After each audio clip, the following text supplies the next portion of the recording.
Welcome to Wrestle Report, Value of Wrestling's new place to talk about other promotions like Ring of Honor, Major League Wrestling, or the National Wrestling Alliance. Today we're reviewing the Ring of Honor TV series from a couple days ago. Ring of Honor. Date: October 5, 2023. Location: Climate Pledge Arena, Seattle, Washington. Commentators: Ian Riccoboni, Caprice Coleman. The ongoing quest for new champions continues, promising an exciting twist to the show. In recent weeks, Ring of Honor has seen the emergence of fresh World, Tag Team, and Six-Man Tag Team champions, but none of them have made their presence felt during their respective reigns. It would be refreshing to witness a change in that pattern, though it might signify that this show holds significance in the larger picture. In simpler terms, we need Athena to rescue the day once more. Let's dive into the action. The broadcast starts with a clip from After Wrestle Dream featuring Eddie Kingston expressing his love for the Japanese wrestling style and his desire to take on future challengers, all while craving Snickers pie. This clip was originally aired on YouTube the night of Wrestle Dream. Opening sequence: Women's title match, Layla Hirsch vs. Raw Women's World Champion, Athena. Athena defends her title with Billie Starkz in her corner. Hirsch sends Athena into the corner for a slingshot dropkick that sends her tumbling to the floor. Athena responds with a graceful dive over a charging Hirsch, followed by a precise dropkick and a subsequent drop-off of Hirsch onto the steps. Back in the ring, Athena unleashes a barrage of stomps, but Hirsch manages to secure a quick chokehold. Athena breaks free and delivers a series of punishing kicks, but she pauses to dance, allowing Starkz to attempt a roll-up for a near fall. Athena isn't having any of that and takes down Hirsch with a single shot, setting up a surfboard submission. Hirsch counters with a swift suplex followed by a devastating clothesline for another close call. Athena counters with a regal roll, but Hirsch locks in a triangle choke. Athena eventually escapes and the two slug it out, with Hirsch gaining the upper hand. A cross armbreaker puts Athena in jeopardy, but she manages to slip out and retaliate with powerful right hands. Hirsch catches Athena on the top rope, cartwheeling into a German suplex for a brutal crash and another near fall. However, Athena has had enough and finishes the match with her despicable knee, retaining her title at 12:23. After the match, Athena contemplates launching a post-match assault, but Starkz persuades her to show restraint. Maria Kanellis Bennett comes out to express her disapproval of Hirsch's actions. Christopher Daniels vs. Rocky Romero. Daniels initiates the match with a headlock and proceeds to flatten Romero with a shoulder tackle. Romero retaliates with a swift hurricanrana to the outside, setting up a spectacular dive to further punish Daniels. Back in the ring, Daniels gains control by driving Romero into the corner and follows it up with a suplex for a near fall. Despite Daniels applying a chinlock, Romero springs back to his feet with a springboard tornado DDT.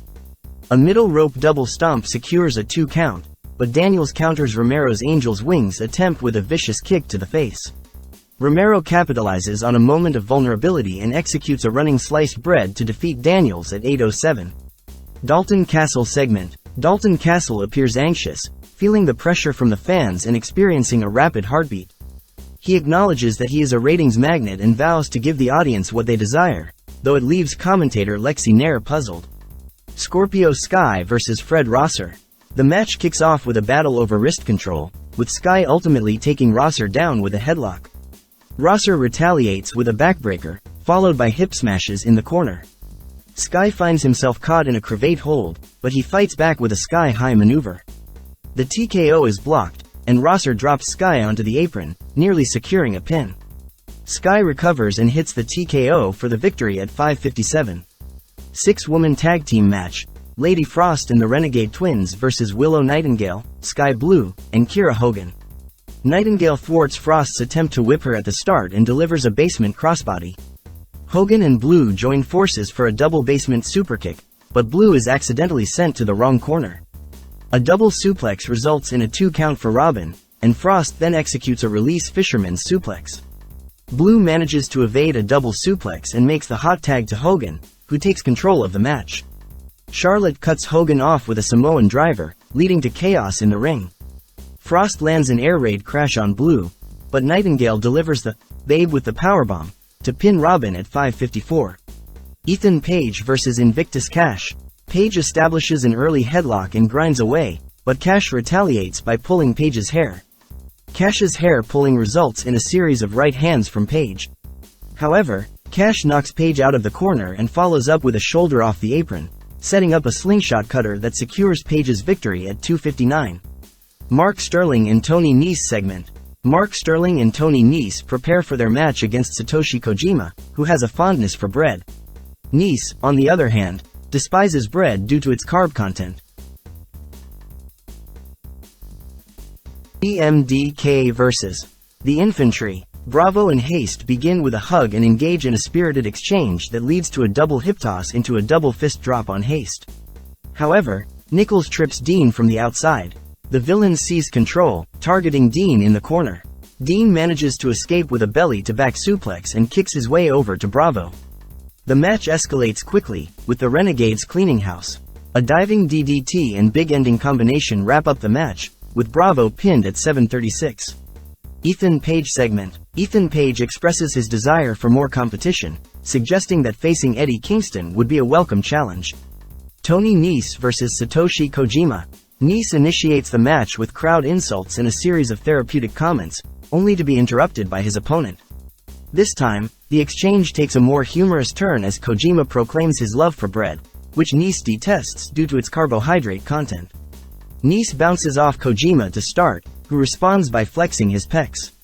Mark Sterling intervenes by tripping Kojima, allowing Nese to deliver a cheap shot. Nese capitalizes by tying Kojima in the Tree of Woe and targeting his ribs with crunch kicks. Despite the onslaught, Kojima counters with rapid-fire chops in the corner. Kojima executes a top rope elbow for a 2 count, but Nese retaliates with a neck snap across the top rope. Nese's springboard moonsault secures a 2 count, but Kojima makes a comeback with a Koji cutter. Kojima finishes Nese with a lariat at 7:21. Athena and Billy Starks segment. Athena expresses her dissatisfaction with Billy Starks' performance as her minion, prompting Starks to undergo additional training. Lexi Nair also voices her disapproval. As a result, Starks is instructed to go to Tony Khan's office, declare, "My name is Willow Nightingale, and I'm a big loser," and then exit, as per the usual amusing traditions. Trish Adora vs. Billy Starks. Athena accompanies Starks to the ring. Starks is briefly knocked out of the ring and receives some stern words from Athena. Inside the ring, Starks repeatedly slams Adora into the turnbuckle. In response, Adora delivers a series of kicks to Starks' face. Adora executes hip attacks in the corner, but Starks retaliates with a hard forearm. Starks finishes Adora with a lifting pedigree, followed by a bank statement submission at 4:05. Lee Johnson vs. Darius Martin. Commentary briefly touches on pandemic vaccinations as the two competitors engage in technical wrestling, exchanging leg sweeps for near falls. Martin slips out of a hip toss and knocks Johnson down, but Johnson retaliates with a shove into the corner. Johnson applies a chinlock, and Martin eventually escapes with a suplex. A springboard faceplant earns Martin a 2 count. Johnson's Blue Thunder Bomb also secures a 2 count, but Martin counters with a suplex and finishes Johnson with a frog splash at 6:47. Shane Taylor Promotions vs. Cole Carter and Griff Garrison vs. Iron Savages vs. Workhorsemen. In this one falte finish match, Henry and Moriarty start off with technical exchanges that lead to a stalemate. Bronson enters the ring and is taken into the corner, allowing Drake to slingshot in with a helo. Garrison receives a forearm and a DDT from Drake as the rapid tags continue. Taylor headbutts Henry, and a splash earns a 2 count. Drake enters the fray and pummels Carter, leading to chaos.